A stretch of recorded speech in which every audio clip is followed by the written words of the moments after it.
आज हम बात कर रहे हैं क्लास 8 चैप्टर 8 में कंपाउंड इंटरेस्ट की। कंपाउंड इंटरेस्ट जिसे हिंदी में कहते हैं चक्रवृद्धि ब्याज। तो अब इससे संबंधित कुछ बातों को हम समझ लेते हैं। चक्रवृद्धि ब्याज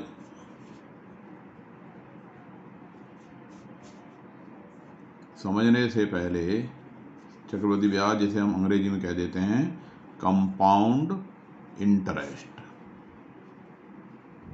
अब इंटरेस्ट को समझते हैं। पहले इंटरेस्ट क्या होता है। इंटरेस्ट को हम हिंदी में कह देते हैं ब्याज। जैसे आपका स्कूल की तरफ से खाते खुले हुए हैं बच्चों के, और बच्चों के खाते में जो जनधन खाते हैं उनमें पैसा आता है, और उस पैसे पे बैंक फिर इंटरेस्ट भी देता है।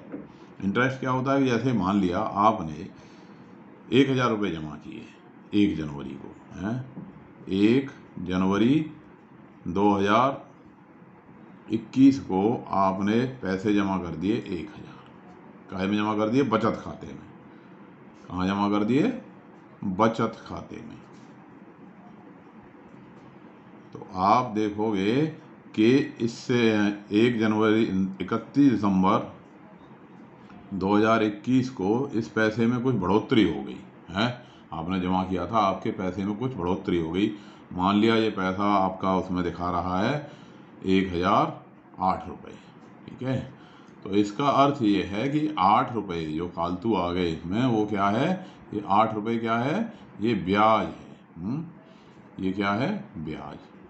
अब हम इसको जैसे पिछली क्लास में हमने पढ़ा था कि साधारण ब्याज के जरिए समझते हैं जरा। साधारण ब्याज, इसको अंग्रेजी में हम क्या कहते थे? सिंपल इंटरेस्ट, और सिंपल इंटरेस्ट या SI, शॉर्ट में हम कह देते थे इसको SI। और SI का हमने एक फॉर्मूला याद किया था, क्या? SI बराबर P into R into T बट्टे में 100, ठीक है। और हम लिखते थे P क्या होता है भाई? मूलधन। P को क्या कहते हैं? मूलधन। उन्हीं पिछली बातों को अभी हम 7वीं क्लास की जो हैं उनको थोड़ा रिवाइज कर रहे हैं। तो P किसे कहते हैं? मूलधन, और इसको अंग्रेजी में कह देते हैं प्रिंसिपल, ठीक है। प्रिंसिपल, मूलधन क्या होता है? जो पैसा हमने जमा किया। क्या हुआ? जो पैसा हमने जमा किया, यानी हमने बैंक में जो पैसा जमा कर दिया वो क्या कहलाएगा? मूलधन कहलाएगा। या हम इसको ऐसे भी कह सकते हैं हमने किसी को उधार दिया, ठीक है। तो ये क्या है? मूलधन। अब R क्या होता है? Rate of interest. R होता है रेट ऑफ इंटरेस्ट, यानी हिंदी में कहेंगे इसे ब्याज की दर। अब मान लिया बैंक की ब्याज की दर है 10% है। मान लिया ये क्या है? हमने 10% है, ये हमने लेट कर लिया। और T होता है टाइम, समय है। मान लिया ये 3 वर्ष है, ठीक है। P हमने मान लिया क्या है? 1,000, कि हमारे पास मूलधन हमने 1,000 रुपया किसी को उधार दे दिया, तो वो क्या हो गया? P हो गया। ब्याज दर कितनी ली हमने उससे? हमने कहा भाई 10% पर दे रहे हैं, यानी 10% पर एनम। 10% पर एनम ये हमने मान लिया प्रति वर्ष है, पर एनम। और कितने समय के लिए दिया? 3 वर्ष के लिए दिया, ठीक है। तो हमने 7वीं क्लास में कैसे पढ़ा था कि भाई इसकी जो ब्याज बनी, जो सिंपल इंटरेस्ट बना, वो बन गया P into R into T बट्टे में 100। और हम लिख देते थे भाई P हो गया 1,000, R हो गई 10, T हो गया 3, और ये 100 0 0 0 0 कट गया, और 300 रुपये हो गए ब्याज के। तो 3 साल बाद वो जो पैसा वापस करेगा, हम उसको कह देते थे अमाउंट। क्या कह देते थे उसको? अमाउंट। और अमाउंट को हिंदी में कहते थे मिश्र धन। क्या कहते थे इसे हिंदी में? मिश्र धन है, मिश्र धन। और ये होता था अमाउंट बराबर P plus I, principal plus interest. तो फिर हम निकाल देते थे भाई ए बराबर आ गया 1000 प्लस 300, यानी वो 3 साल बाद 1300 रुपये देगा। ठीक है, तो ये था हमारा तरीका किसका, साधारण ब्याज निकालने का। अब आ गई चक्रवृद्धि ब्याज यानी कंपाउंड इंटरेस्ट। कंपाउंड इंटरेस्ट में क्या है, कंपाउंड इंटरेस्ट में उधार देने वाले ने, आपने क्या किया, मान लिया बात यही थी कि वो 1000 रुपये ले गया और उसने कहा भाई 3 साल बाद मैं दे पाऊंगा। तो आपने कहा कि भाई 3 साल बाद तो देगा, लेकिन उसमें ऐसा है कि हम चक्रवृद्धि ब्याज लगाएंगे। अब चक्रवृद्धि ब्याज कैसे लगेगी, समझ लीजिए जरा, चक्रवृद्धि ब्याज कैसे लगेगी। तो चक्रवृद्धि ब्याज ऐसे लगेगी कि मान लिया हमने कहा भाई हम कंपाउंड करेंगे उसे एनुअली, कंपाउंड करेंगे उसको एनुअली है। हमने क्या कहा कि भाई पी तो तेरा वही है 1000 है, दे रहे हैं हम तुझे, रेट ऑफ इंटरेस्ट है वो भी 10% ही है, और टाइम कितना है 3 ईयर ही है। लेकिन हम जो पैसा ये दे रहे हैं इसको हम कह रहे हैं कि कंपाउंड करेंगे इसे हम एनुअली है। कंपाउंड एनुअली का क्या मतलब है, कंपाउंड एनुअली का मतलब है कि हम ये मानना है कि भाई 1000 1 साल बाद जो ब्याज है उस पर भी आपको ब्याज देना होगा। ठीक है भाई, 1 साल बाद जो ब्याज बनी हमने ये मान लिया कि आपने वो हमें दे दी, और उस पर जो फिर दोबारा ब्याज लगेगा। तो 1 साल बाद, अब 1 साल बाद कंपाउंड एनुअली का मतलब है 1 साल का ब्याज कितना हो गया, I1 कह दिया, मान लिया I1 पहले साल का ब्याज, I1 हो गया P इंटू R 10 और इंटू T 1 साल बट्टे में 100। अब ये हमारे पास 100 रुपये ब्याज के हो गए। ठीक है, तो 100 रुपये ब्याज के हो गए। तो दूसरे साल के लिए अब जो P है दूसरे साल के लिए P2 दूसरे साल का जो है, पहले साल के P1 कह दिया हमने कि ये था। अब ये जो P2 है दूसरे साल के लिए, यानी प्रिंसिपल है वो हमारा 1000 और 1000 में ये ब्याज और जुड़ गई 100 रुपये की। ठीक है, तो यानी अब ये हमारा हो गया 1100 रुपये। तो दूसरे साल के लिए जो हम ब्याज लेंगे वो किस पैसे पे लेंगे, इस 1100 रुपये पे लेंगे। ठीक है, तो अब ब्याज कितना बन गया दूसरे साल का, क्योंकि यहाँ पे P हो गया हमारा 1100 और रेट तो वही है 10 और 1 साल का ब्याज और बट्टे में 100, 0 0 0 0, यानी यहाँ पे 110 रुपये बन गए ब्याज के।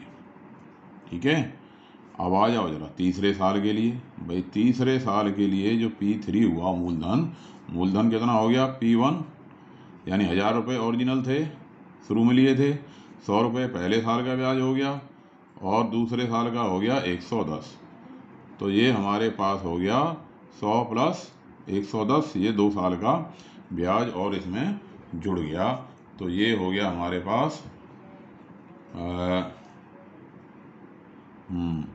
कितना हो गया, ये आ गया हमारे पास 210, 1210। अब इस पे हमने ब्याज लिया, हमने कहा भाई तीसरे साल का जो ब्याज है वो हो गया 1210 जो प्रिंसिपल है, तो वो हो गया 1210 गुणा 10 गुणा 1 बट्टे में 100, 0 0 0 0 0 दोनों कट गए, तो ये आ गया 121 रुपये। कितना आ गया ये 121 रुपये। तो अब यहाँ पे जो कुल ब्याज देना पड़ा यानी टोटल इंटरेस्ट देना पड़ा, वो कितना देना पड़ा भाई, पहले साल का 100, दूसरे साल का 110 और तीसरे साल का 121, कुल मिला करके उसको जो ब्याज देना पड़ा वो हो गया कितना 121 331 रुपये हो गई है। कितनी ब्याज हो गई 331। तो यानी यहाँ पे अगर कंपाउंड एनुअली हो रहा होता तो अब जो अमाउंट आती वो अमाउंट क्या आती, अमाउंट बराबर प्रिंसिपल था हमारा 1000 और 1000 पे 331 यानी 1331 रुपये मिलते।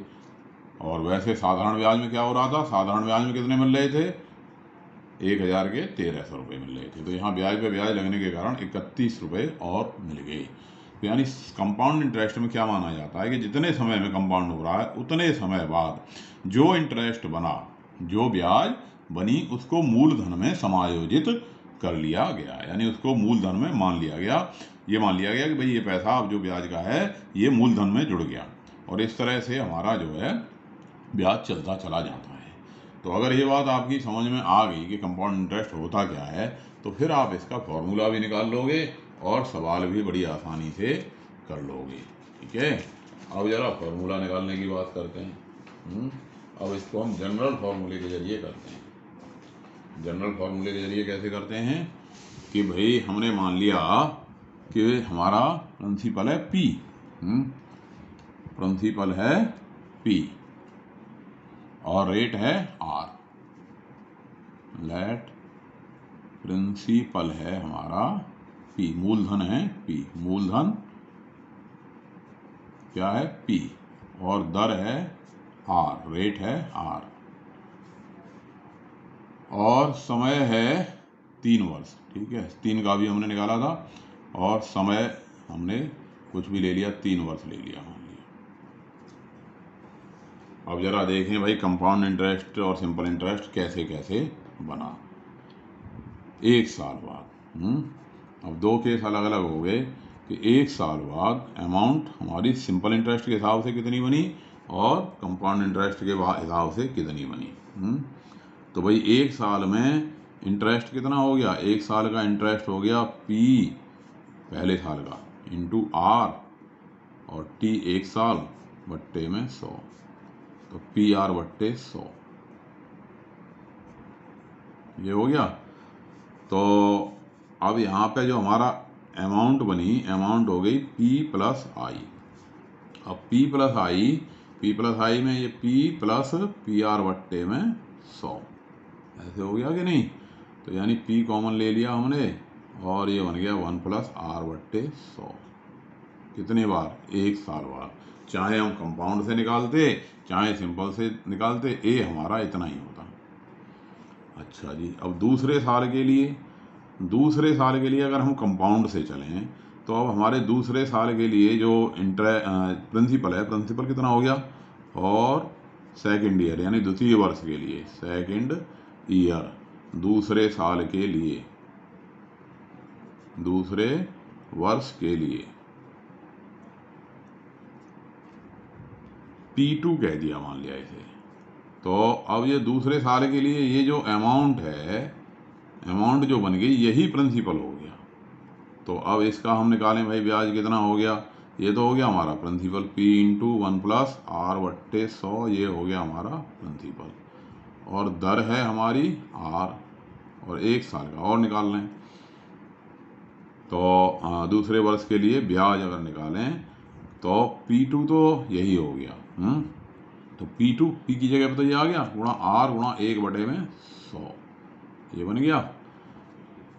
अच्छा जी, तो दूसरे साल का ब्याज कितना बन गया, या ये कहोगे दूसरे साल की अमाउंट कितनी बन गई, ये A1 थी।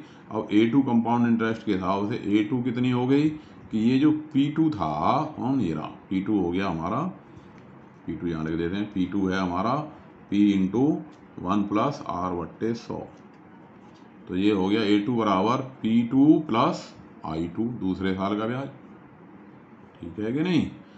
तो ये आ गया P2 है P1 प्लस R बट्टे 100 प्लस I2 आ गई ये रही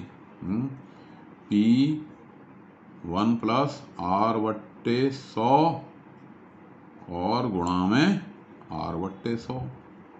अब ये चीज़ कॉमन आ गई यहाँ से, P1 प्लस R बट्टे 100 ये कॉमन आया, और यहाँ पे क्या बचा, 1 ही बच गया, और ये R बट्टे 100 ही आ गया।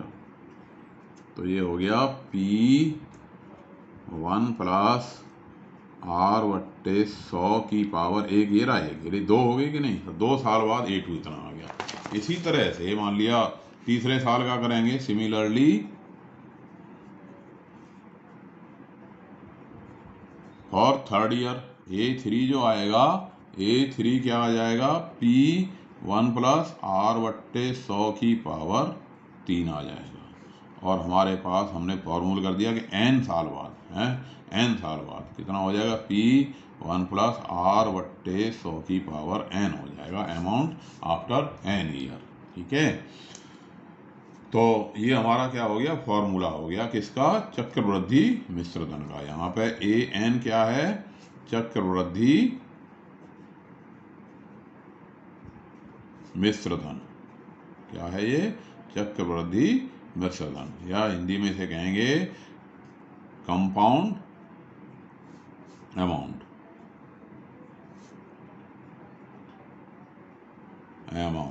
Compound amount. और पी वही क्या है, मूलधन। पी क्या है, वही मूलधन है। आर क्या है, दर है। और एन क्या हो गया, जितने बार कंपाउंड हुआ है। ठीक है। और अगर हम सी आई निकालें, कंपाउंड इंटरेस्ट यानी चक्रवृद्धि ब्याज निकालें,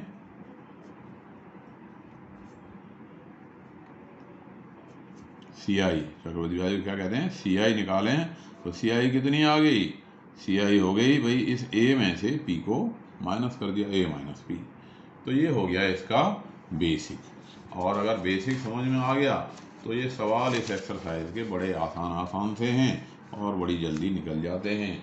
तो अब जरा सवालों को देख लेते हैं, सवालों में क्या किया है। तो क्वेश्चंस को डिस्कस कर देते हैं। अब बहुत ही आसान से सवाल हैं। Calculate the amount and compound interest on RS 10,800 for 3 year and at 12.5% per annum compounded annually. क्या कह रहा है क्वेश्चन कि निकालिए, क्या निकालिए, अमाउंट है, मिश्रधन ज्ञात कीजिए। यदि कंपाउंड इंटरेस्ट है, कंपाउंड इंटरेस्ट निकालना है आपने, दोनों चीज निकालनी है, यानी अमाउंट भी निकालना है और कंपाउंड इंटरेस्ट भी निकालना है। यदि पी है आपका 10,800, पी कितना दे रखा है 10,800, और टाइम है आपके पास 3 ईयर, और रेट ऑफ इंटरेस्ट कितना है 12.5% पर एनम। तो ये आपको निकालना है। बिल्कुल आसान सा सवाल हो गया। चलो कर देते हैं अब इसे। एक्सरसाइज 8.3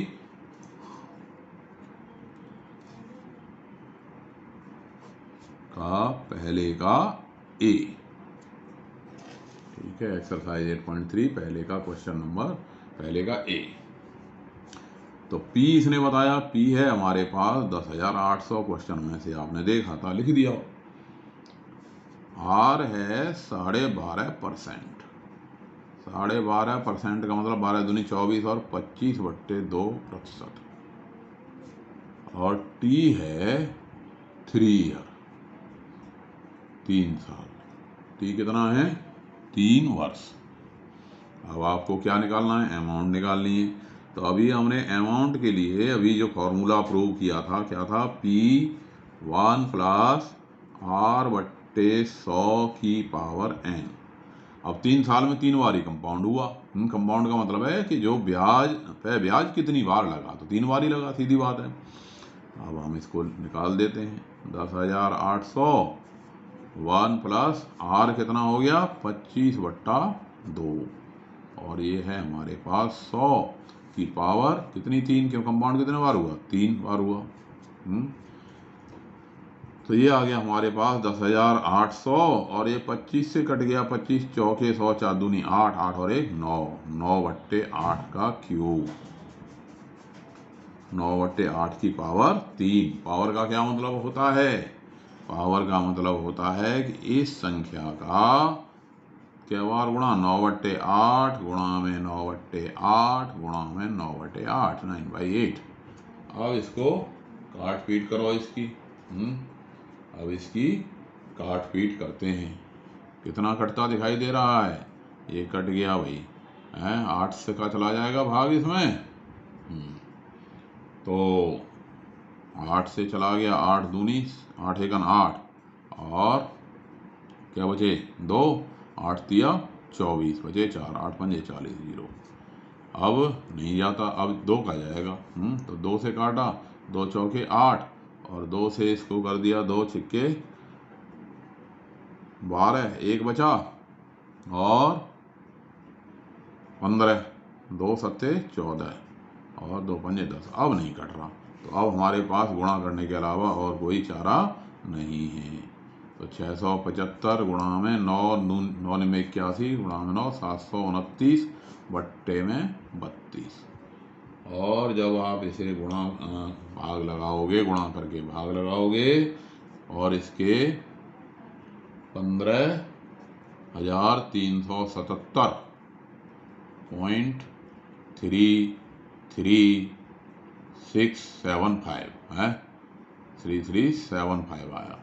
तो इसको हम लगभग में ले लेंगे, 3375 आया ना, तो अब 4 स्थान में और 33 नहीं 7 क्यों, चलो जो भी आया, तो इसको लगभग इतने पैसे आ गया, हम 2 प्लेस तक ही जाएंगे। तो एक ही वैल्यू आ गई हमारी 15,377.34 रुपीज़, क्यों 362 ऐसा कुछ आएगा 32 से भाग लगाने पर इतने रुपीज़।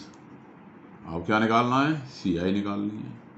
तो CI हो गई, CI कंपाउंड इंटरेस्ट, चक्रवृद्धि ब्याज, चक्रवृद्धि ब्याज CI कितनी आई, A में से P को हमने घटा दिया, 15,377.34 में से P यानी 10,800 हमने क्या किया, घटा दिया।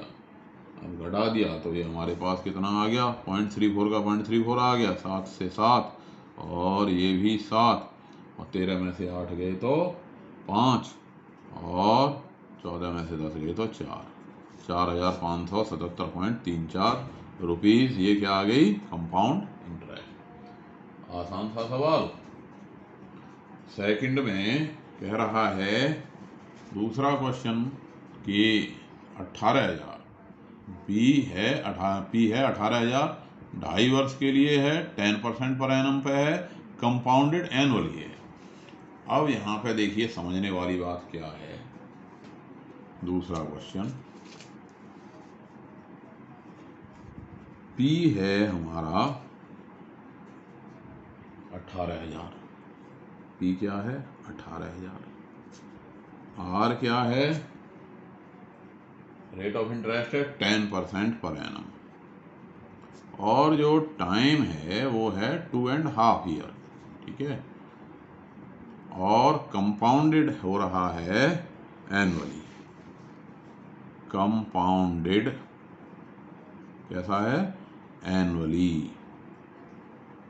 अच्छा भाई, कंपाउंडेड एनुअली हो रहा है तो क्या करें, 2.5 साल है। अब अगर हम ये फॉर्मूला यूज करें, A बराबर P1 प्लस R/100 की पावर n, तो 2.5 पावर तो होगी नहीं भाई, 2.5 पावर तो होती नहीं है, पावर तो या तो 2 होगी या 3 होगी। अब इसे हम कैसे करें, पावर में नहीं बनेगी बात, इसलिए हम क्या करते हैं कि फॉर 2 ईयर ले लेते हैं, पहले फॉर 2 ईयर हैं, 2 साल के लिए हमारी अमाउंट कितनी बनेगी, फॉर 2 ईयर है, अमाउंट जो आ गई P1 प्लस R/100 की पावर n पे लगाया तो P हमारा आ गया कितना 18,000, और 1 प्लस R यानी 10/100 की पावर n यानी 2 लगा लेते हैं भाई, 2 साल में कितना हो गया। अब 2 साल के लिए कितना हो गया, 18,000, 10 0 10 और 1 11/10, 11/10 गुणा में 11/10, 0 0 0 0 कट गया। अब ये आ गया 180 गुणा में 121। तो इतना पैसा अगर वो 2 साल बाद जमा करता तो उसको ये पैसा देना पड़ता, 0 18 का 18 का 8 हासिल 1, 18 दूनी 36 और 1 37 हासिल 3, 18 और 3 21। अगर वो 2 साल बाद पैसे जमा करता यानी सारे पैसे वो ऋण को चुकता करता अपने को, तो 21,780 उसको देने पड़ते हैं। लेकिन अब वो क्या कर रहा है, 2.5 साल बाद दे रहा है पैसा, तो 6 महीने का ब्याज और ले लो भाई उस पैसे है। तो interest for 6 month, interest for 6 month, 6 महीने का ब्याज, 6 महीने का क्या ब्याज कितना हो गया, ये हमने लगा दिया, P हो गया ये वाला, P into R into T बट्टे में 100, ये और ले लो उस पैसे है। तो ये हो गया 21,780। तो P हो गया, P ये जो है P की काम क्यों कर रहा है, क्योंकि 2 साल बाद ये प्रिंसिपल बन गया। रेट है 10, टाइम 6 महीने, 6 महीने का मतलब आधा साल, 1/2 ईयर बट्टे में 100। अब ये कट गया, 0 से 0 गया, 0 से 0 गया। अब 2 से कितना हो गया, 2 एकन 2 और ना जाने का 0 और 2 निम्न 2 अट्ठे 16 और 2 निम्न 18, 1089 रुपये और ब्याज के बन गए। तो इसलिए अब जो amount I, amount after 2 year है, अमाउंट आफ्टर 2 ईयर कितनी हो गई,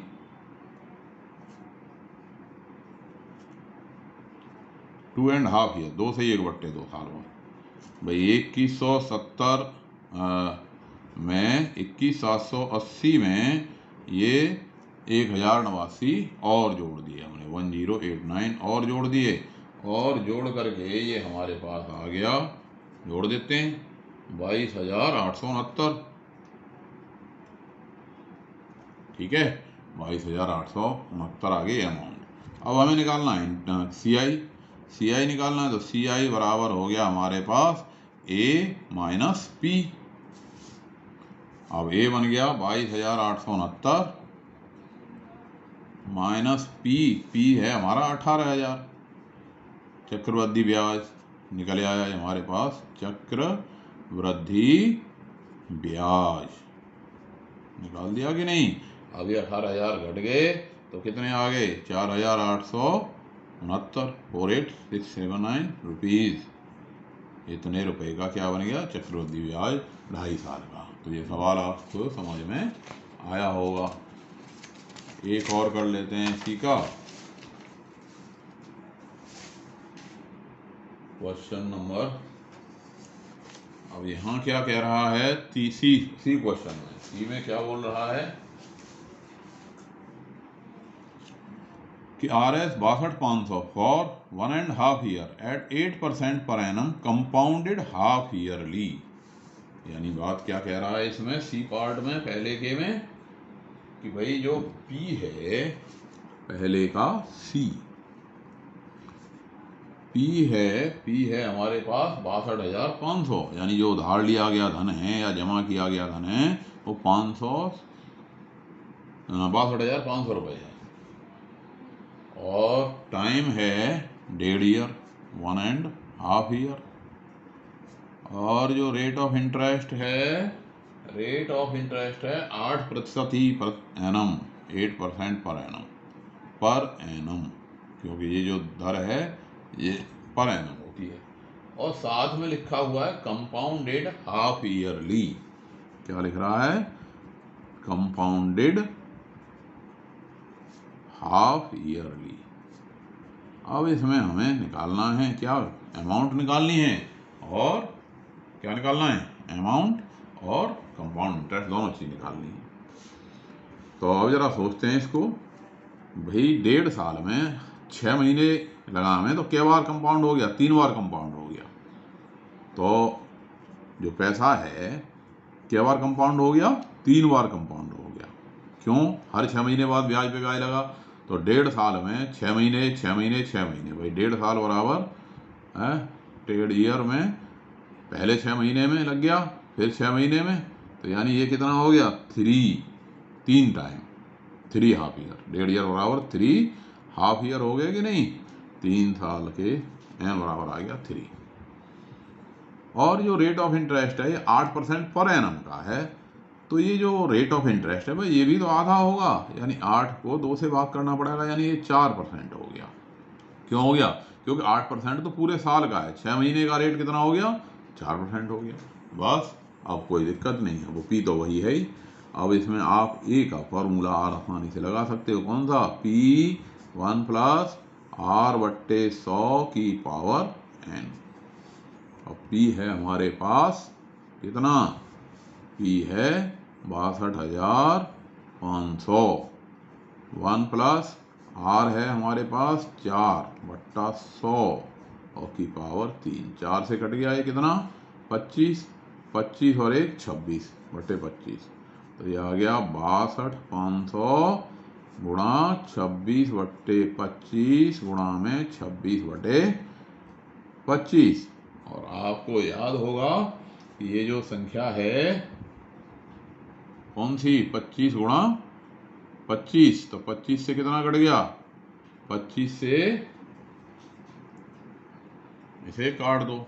अच्छा 4 से कट गया ये 25, पी प्लस आर बटे 100, 62,500 गुणा में 1 प्लस 4/100 की पावर 3, तो 25 और 1 26/25 हो गया ये 4/100, 25 और 1 26। अब 25 से कट गया 25 दूनी 50 और 25 पंजे 125, 2500, फिर 25 से कट गया ये 100 कट गया। तो कितना आ गया ये 8% per annum compounded half yearly था। तो 26 गुणा 26 ये आ गया 676, 26 का स्क्वायर 676 और 100 का गुणा तो 67,600 रुपये क्या आ गया। ये अमाउंट आ गई। अब अमाउंट आ गई तो हम क्या निकाल दें, कंपाउंड जो है आई निकाल दें। इसलिए सी आई बराबर आई हमारी 67,600 में से 62,500 हमने घटा दिए। ये आ गया 0 0 1, 6 में से 5 गया 1, 7 में से 2 गए 5। तो इस तरह से ये हमारा क्या आ गया, इंटरेस्ट आ गया। तो इस तरह से हम इन क्वेश्चंस को कर लेते हैं। नेक्स्ट वीडियो में फिर इसका बेसिक बताएंगे। मिलते हैं।